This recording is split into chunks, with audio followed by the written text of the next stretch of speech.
So a lot of times I be mixing with a lot of third-party plugins that are super powerful, and it does definitely give my mixes the edge. But because of that, I sometimes get this consistent question that's like, well, how do I do what you did with stock plugins? Or is there a way to mix well with stock plugins? Or people will go as far as to say, I can't mix well. I only have stock plugins. I wish I had what you have. So in this video today, I want to show you just how powerful the stock plugins are for mixing, and to demonstrate that, especially when I'm going for a very quick workflow like I'm going to show you today, stock plugins actually tend to be my go-to, to be honest with you. They're lightweight, they're very functional, and all around just very effective at getting the job done. So without too much more yap, grab the free kits in the description below, join my Discord, peep my EPK if you want to learn more about my music production career, send me loops to my loops email, it's going to be on the screen right now. Check out this song I just did with Matt Corman, the She Go Crazy, and sit back and relax, and I hope you enjoy learning from the workflow. So to get started, I want to just play the beat we have going so far.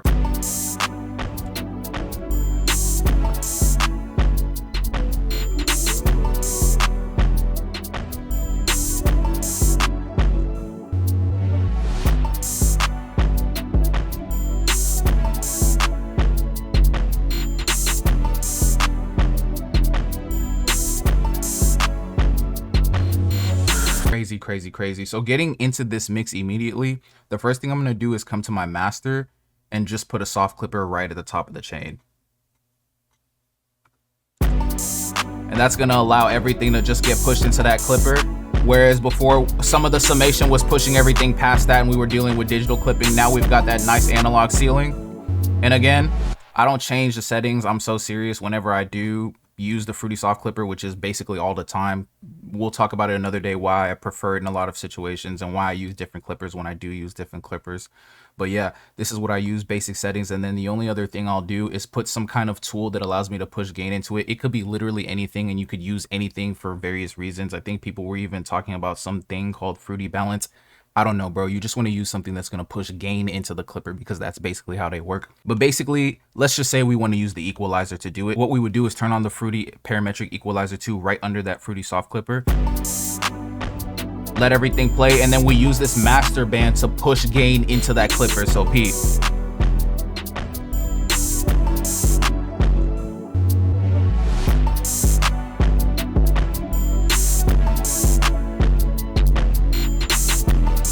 And that shit go crazy, right? I really like that. Right there, we already have like our master effects that we can mix in. So the next thing I'm gonna do is my 808, which kind of brings us back to dealing with a little bit of clipping because of the way I wanna sound design this 808 today. So y'all are just kind of seeing me do a bunch of interesting things concerning my workflow today. So that being said, I like to put a clipper on my 808 if I'm using something that has like that punchy transient, like a spins. So I'll put a clipper on there and basically do the same thing where I have a tool that I can push gain into it. And I'll see where I can kind of tweak things to get just that kind of like nice tasteful distortion that changes from track to track. And that's why I don't just have like a set preset for this specific type of thing. So yeah, we'll just mute everything because I want to hear that.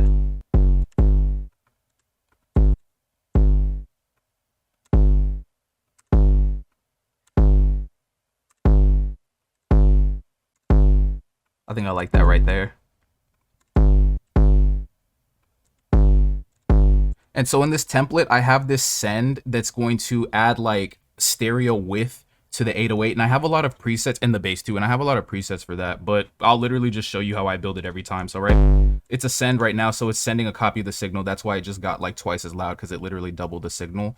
So the first thing I'll do, boom, just use an analog low shelf to pull out basically all the bass frequencies, because the only thing I want to do is add stereo and distortion and saturation to the treble.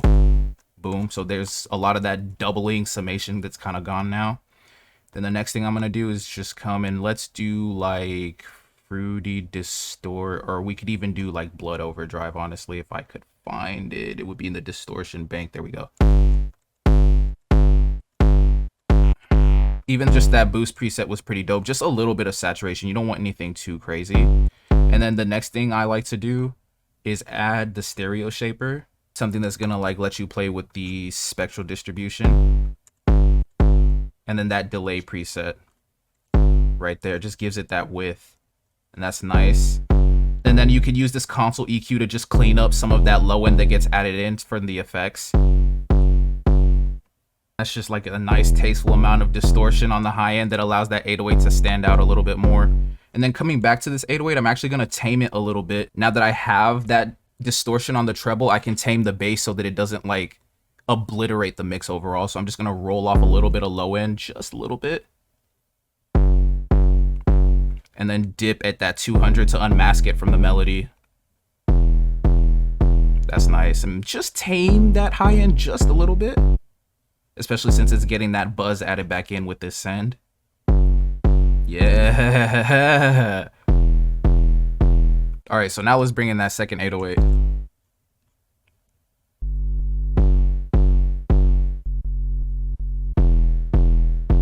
So again, I'll put a clipper on top of here, put that EQ so I can push gain. I'll go for 3 dB hard, and then maybe all we have to do is route it to that send from there to get that like nice little buzz that I want on it.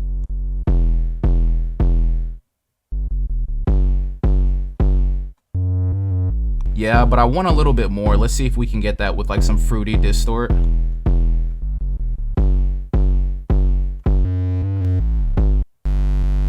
Yeah, I like that. And then we can parallel process it.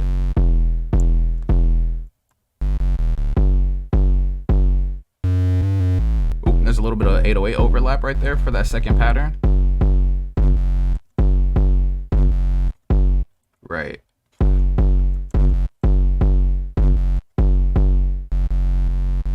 And then we'll get this like taming EQ that I made and we'll just copy it over because I like to use stuff like that on all my low end.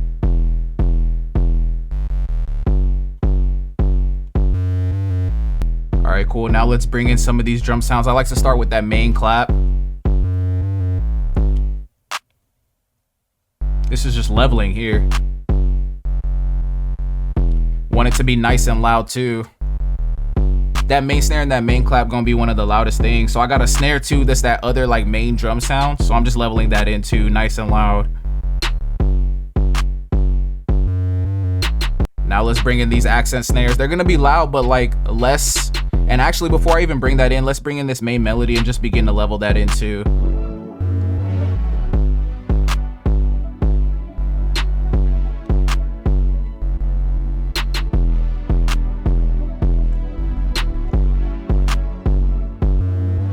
So actually, I'm gonna solo that really quickly just to add a few effects. So I'm gonna do EQ, just like kind of a low shelf up to that fundamental character really quickly. That's about it for that. Then I'm gonna do just a little bit of delay.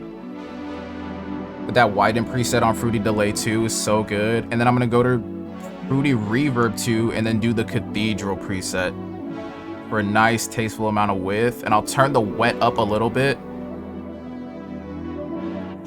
Actually, turn the wet all the way up, turn the dry all the way down so that it's a completely wet signal. And then I'm gonna use the wet knob built into the mixer right here, which is such a cool feature of FL Studio. You can parallel process every effect and it's awesome. And so that's what I'm gonna do. I'm gonna parallel process this reverb into the signal.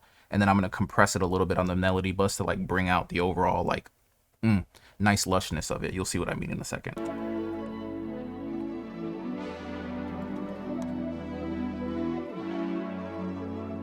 And then we'll EQ it just a little bit.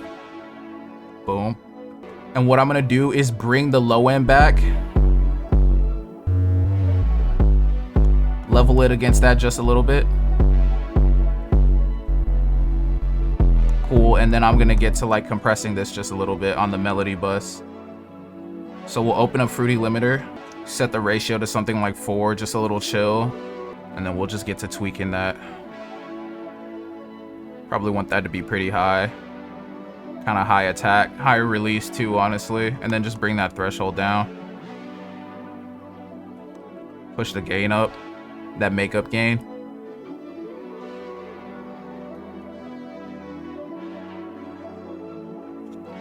And then we'll use this melody bus fader to mix that in. And we'll also EQ it.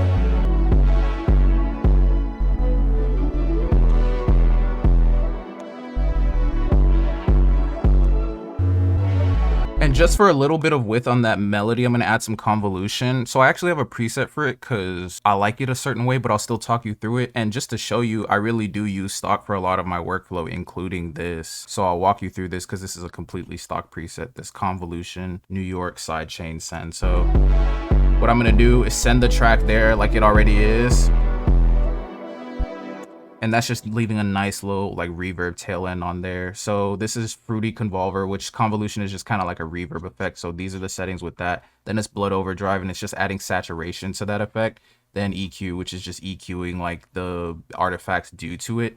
Then some compression to like compress the overall effect. Then another limiter, but this isn't doing compression. But it's still using the compressor, but it's using the compressor to sidechain. So what we do is we send the signal from this melody bus after it's sidechained, because it's literally sending a signal, so it's automatically sidechained. So what we do is we come in, we make sure the signal that's sidechaining is the melody bus. And what that is gonna do is the signal of the melody bus is going to control the signal of that convolution reverb. So when it's playing, it's like the melody is ducking down that reverb signal so that it's not like clashing too much. And then when the melody lets up, that reverb kind of comes back in and fills up the space. And it's like a nice little just like reaction between the two. I don't even know how to talk about it any more than that without nerding out too much. Let me know if you want me to do a video about nerd stuff like that though. But anyway, that's the whole thing right there. That's basically how you set it up, and it's all stock. And it's just, that's nice. That's nice. Now it's just about leveling it. And of course, EQ. Wouldn't always use that console EQ, man.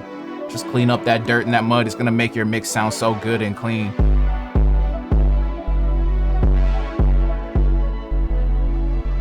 Now we can level in some of these big drums like I was talking about earlier. All right, cool. Bring in that accent snare.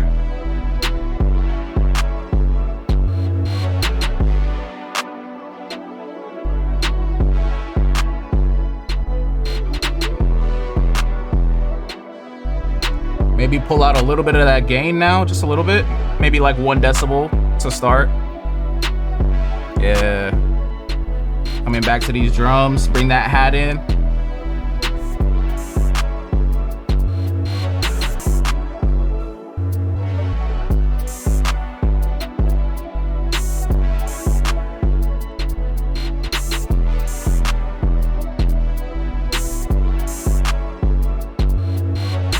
Triangle.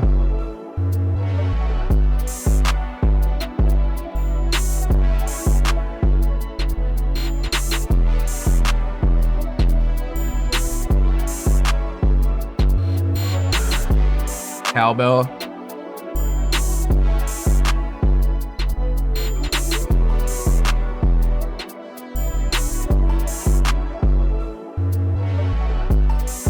Bring in that stomp. How could I forget that mug?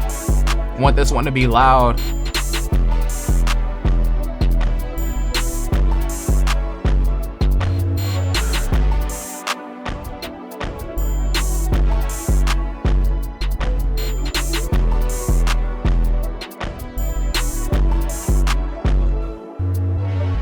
All right, last thing I want to do really is just level in this bass. There was like a section where it's just bass, so we'll start here.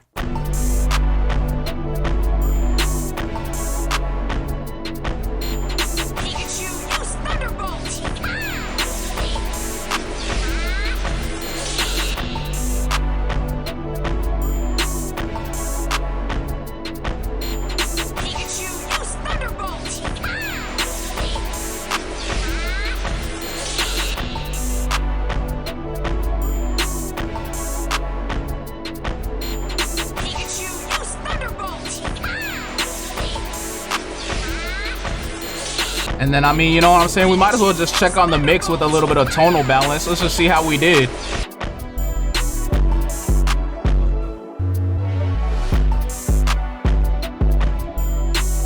All right, cool. It's a little bit strong on that low end, which I like, but I want to tame that a little bit more.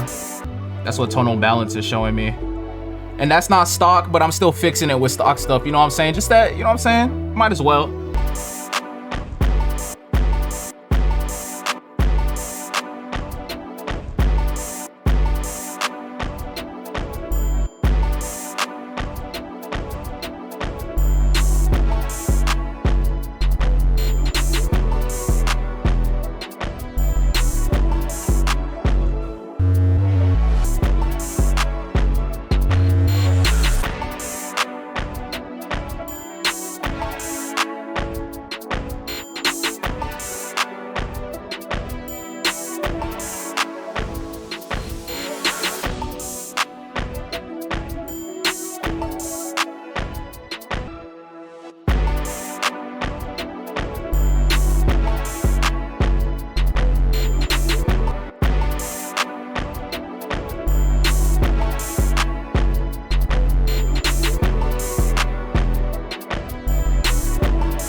Alright, bro, let's take a look at the loudness now.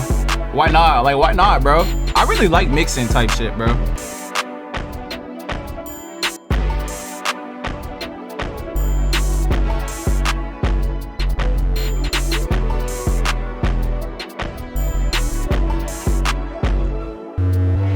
Alright, let's take a listen to that final product, gang.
Crazy. So if you have any questions, please let me know down below and let me know what you want to see me do on this channel next. Like, comment, and subscribe if you enjoyed, and I'll see you in the next video, which will probably be soon.